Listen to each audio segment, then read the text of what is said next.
राधिका बरसाने वारी की जय। श्रीमद् भगवद गीता महात्म्य अध्याय 15। श्री महादेव जी कहते हैं, पार्वती, अब मैं तुम्हें गीता के 15वें अध्याय का महात्म्य सुनाता हूँ। गौड़ देश में कृपाण नरसिंह नाम के एक राजा थे। उनकी तलवार की धार से देवता भी परास्त हो जाते थे। उनका एक सेनापति था जो बहुत बलवान था और शस्त्र विद्या में पारंगत था। उसका नाम था सरव मेरंड। एक समय उस पापी ने राजकुमारों सहित राजा को मारकर स्वयं राजा बनकर राज्य करने की योजना बनाई।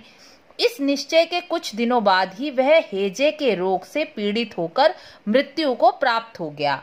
थोड़े समय में वह पापात्मा अपने पूर्व कर्म के कारण सिंधु देश में एक तेजस्वी घोड़े के रूप में पैदा हुआ।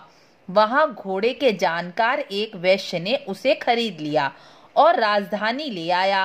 वैश्य कुमार ने वह घोड़ा राजा को देने का विचार कर राजमहल पहुंचा दिया और राजा को दे दिया।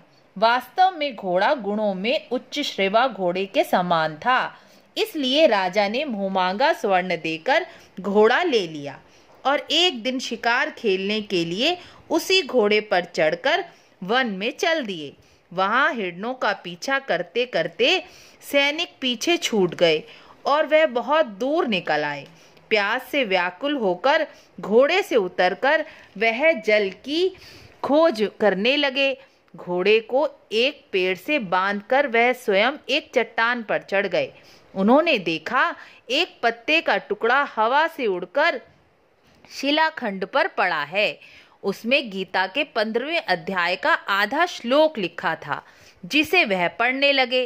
उनके मुख से गीता के अक्षर सुनकर घोड़ा तुरंत नीचे गिर पड़ा और अश्व शरीर को छोड़कर तुरंत एक दिव्य विमान पर बैठकर स्वर्गलोक को चला गया। राजा ने पहाड़ पर चढ़कर एक उत्तम आश्रम देखा।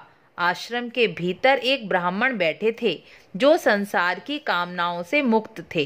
राजा उस ब्राह्मण के पास जाकर प्रणाम कर कर बोले, मेरा अश्व अभी अभी स्वर्ग को चला गया, इसका क्या कारण है? राजा की बात सुनकर ब्राह्मण बोले, राजन, पूर्व काल में तुम्हारा जो सेनापति था वह तुम्हें व तुम्हारे पुत्रों को मारकर स्वयं राजा बनना चाहता था, किंतु हैजे के कारण उसकी मृत्यु हो गई। उसी पाप के कारण वह घोड़ा हुआ।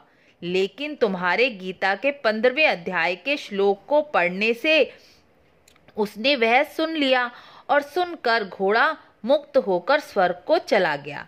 तभी राजा के सैनिक भी राजा को ढूंढते ढूंढते वहां आ पहुंचे। उसके बाद राजा ब्राह्मण को प्रणाम कर अपने राज्य लौट आए और गीता के 15वें अध्याय का पठन करने लगे, जिससे उनके नेत्र व चित्त प्रसन्न हो गए और उन्होंने अपने पुत्र को सिंहासन सौंपकर स्वयं 15वें अध्याय का जप करके विशुद्ध चित्त होकर मोक्ष को प्राप्त किया। जो मनुष्य इस गीता के 15वें अध्याय का महात्म्य सुनकर गीता के 15वें अध्याय का पाठ करता है, वह स्वयं ही अपनी मुक्ति स्वयं कर लेता है। राधे राधे।